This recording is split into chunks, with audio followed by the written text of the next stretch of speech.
Ok, minha gente, voltando e muito obrigado às pessoas que estão participando do programa aqui, conversando com a gente, né?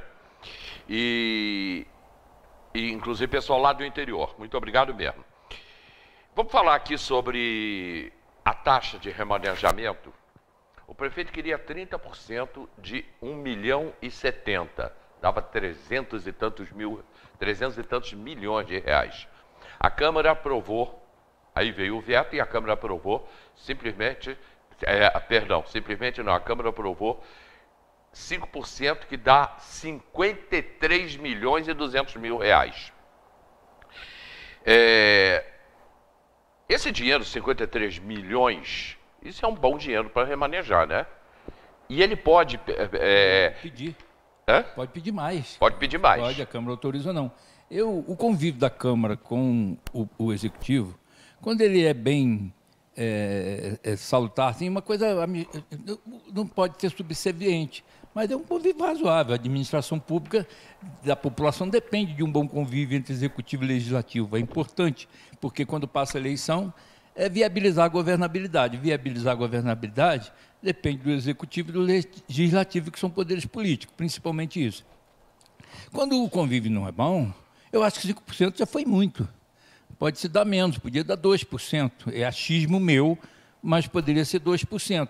Já se deu muito mais, 50%, 30%, sem problema.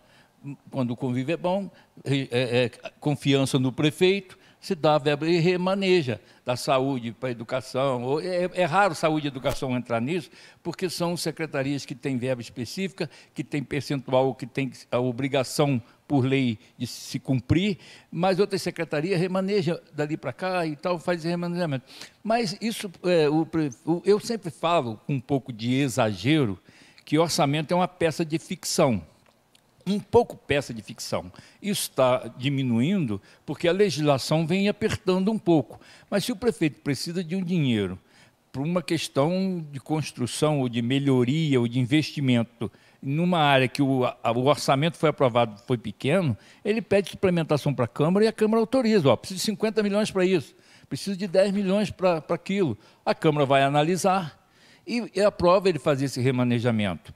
Como quando chega uma verba especial, se abre um crédito e uma conta especial para usar aquele dinheiro, que não estava previsto na lei orçamentária. Isso pode acontecer, uma verba extra que chega, que tem que abrir um crédito especial, abre-se uma conta para aquele dinheiro. Então, esse remanejamento, num orçamento de mais de 1 bilhão, 5% está ótimo. Até porque não é esses 5% ele já tem autorizado. Mas se ele precisar de mais 2, mais 3, mais 10 para alguma coisa, ele manda para a Câmara, justifica por que está precisando, e a Câmara discute e normalmente autoriza. Eu tenho aí já a gente vai falar sobre a taxa do lixo, mas eu tenho aqui o vereador Leonardo justificando os 5%. Desculpe aí, Gilberto, eu não te avisei antes. O vereador Leonardo, ele justifica por que a Câmara só aprovou os 5%. Mas lembrando que o valor desses 5% são 53 milhões. Eu até tiraria, desculpa aí, eu tiraria o só. Eu aprovou 5%, não é só 5%. 5% é um valor razoável, e se ele precisar de mais, não há nenhum problema. Não, você tem razão. Você manda para a Câmara aquilo que ele precisa e a Câmara autoriza. Claro que quando o convívio é ruim, está desgastado, a confiança do Legislativo, do Executivo não tem mais a mesma confiança do Legislativo, e o Legislativo não está achando que, vou liberar aqui o prefeito. Não, ele quer manter o prefeito também, querendo que o prefeito dê explicações por que está gastando aquilo. Né? Você está gastando? Está aqui o orçamento. Você está precisando mais do que o que nós aprovamos? Então você fala para a gente o que você quer fazer. É só para ter isso, ter um convívio mais próximo, e o Legislativo e o vereador tem informação daquela verba que o prefeito está remanejando, por que está remanejando, por que não foi previsto antes. Eu falei só, mas eu falei errado. Não é só, são 53 milhões. E aí o vereador Leonardo justificou os 5%. É muito importante contextualizarmos esse veto, porque se a gente voltar um pouquinho a dias atrás, o prefeito tentou suspender a lei orçamentária através de um decreto. E a Procuradoria da Câmara buscou o Judiciário e fez valer a lei que nós aprovamos aqui dia 26, né? E aí também temos que deixar muito claro que 5% são 50 milhões de reais. Que, ao meu ver, se o veto for mantido, o prefeito não terá direito nem a percentual algum. Hoje, para que ele tenha algum percentual, tem que ser os 5%. Isso é meu modo de pensar, não sei o que os juristas dizem. Outra questão muito importante. O prefeito tem feito essa briga toda, atacado pessoas, mas não explica. Cadê os 180 milhões de reais? A cada pedrada que ele der em cada um de nós temos que perguntar, apresenta a conta dos 180, onde gastou, quem pagou, quem recebeu. Eu não vi nenhum vereador aqui levantar e pedir essa prestação de conta. O dinheiro já foi embora. Tem prestadores de serviço sem receber. Está faltando remédio e os 180 milhões foram embora. Mas o prefeito, como um encantador de serpentes, ele lança artifícios, mas não explica os 180. Eu quero saber, enquanto eu tiver voz, cadê os 180 milhões? Cadê a explicação disso e aonde foi gasto? Faria. Eu vejo o prefeito, não acompanha 100%, porque tem as atividades, né, mas o prefeito usando as redes sociais, agora, né, primeiro foi para atacar a imprensa, e agora para atacar alguns vereadores e principalmente o presidente da Câmara, diretamente. Coisa que esse convívio desgasta quando é dessa forma. Você ir para as redes sociais para falar mal da atuação do vereador. Quem julga a atuação do prefeito, a atuação do vice, do secretário e julga muito dos vereadores, principalmente dos vereadores e prefeito, é a população. Não dá para você ficar jogando farpas, né? A população está vendo. A gente está ouvindo na rua aquilo que não ouvíamos antes. Os 2 primeiros anos do prefeito foi muito razoável daquilo que a população estava aceitando. Mas o ano de 2023, o prefeito tomou medidas antipáticas demais que atingia a população e não se explicava por que estava fazendo aquilo. Não tinha o apoio da Câmara, que representa muito a população na sua diversidade de função, de profissão, de todas as formas. A Câmara é composta pela população. É o lavrador, é o comerciante, é o professor, é o advogado, é o funcionário público. Várias pessoas compõem a Câmara. E a Câmara ouve no seu dia a dia aquilo que a população está sentindo de suas necessidades. E tem projetos que o prefeito, né, pela força de poder e, em alguns casos, usando a justiça, para fazer o convencimento que não era convencimento.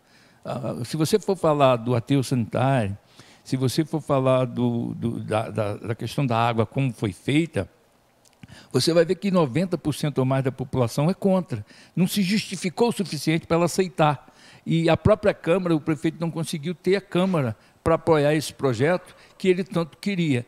Então, eu vejo uma relação bem desgastada entre prefeito e executivo. É ruim para os dois, é ruim para o executivo, é ruim para a Câmara, mas é pior para a população. Porque quando há um encontro, não estou dizendo que tem que ter coisas erradas, mas quando tem uma aproximação, claro que o vereador que apoia o prefeito tem seus benefícios. É assim mesmo. É no Estado com os deputados, é na federação com os deputados federais e senadores, o presidente precisa de apoio, no Estado o governador precisa, e na cidade o prefeito precisa do apoio. E o apoio é isso, o prefeito tem que nomear secretários, o prefeito tem que contratar pessoas, e aí, isso aí é uma coisa razoável de acontecer. Mas a gente vê que não está acontecendo de uma forma equilibrada ou não está acontecendo de forma nenhuma, né? E os vereadores de apoio que têm o benefício de pedir uma obra e ser atendido, os vereadores de oposição às vezes pedem e não é atendido porque é de oposição, isso é normal. Mas a gente vê que está...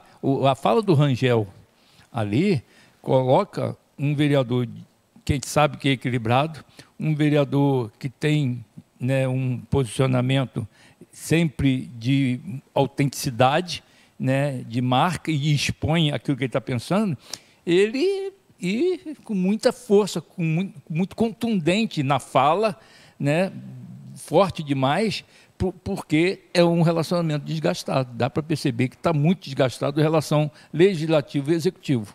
Me mandaram ontem, uma foto de um jornal, de coração, eu não sei quem é, de onde é esse jornal, dizem que é daqui de Teresópolis, mas eu nunca vi esse jornal, nunca vi, eu não sei nem o nome do jornal, se quer saber, eu não sei nem o nome do jornal, mas me mandaram uma foto do jornal, e o jornal dizia o seguinte, que esse remanejamento que o prefeito pediu de 30%, que daria mais de 300 milhões, e foi aprovado de 5%, que dá 53 milhões, que esse remanejamento vai dificultar a saúde e a educação, e que vai faltar dinheiro para o pagamento de funcionários.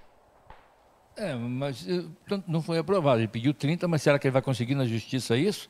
Porque ele está sempre se colocando de uma forma de que quando a Câmara não apoia, ele vai, através da justiça, buscar esse apoio. Mas eu acho que, é lógico que o Poder Judiciário tem a força de equilíbrio, de quando não... Isso aí seria uma interferência muito forte, né? Pois é, isso é aí que eu queria chegar, de que quando não há um encontro, a competência de articulação não chegou a um acordo, claro que ou a Câmara ou o Executivo vai usar a Justiça, mas não acredito que a Justiça vai... Não, se isso aqui foi dentro da lei, cumpriu-se o rito normal de prazo, de votação, de quem fez mais votos, se é 2/3, ou se é maioria absoluta, ou se é maioria simples. Se cumpriu o ritual de votação, eu não acredito que o Judiciário vai dizer, não, faça o contrário. O Judiciário não faz leis, o Judiciário está ali para fazer as correções, quando isso é em qualquer situação. Isso é interferência. Seria interferência de um poder no outro. Então, eu acredito que não seria. Se a Câmara aprovou 5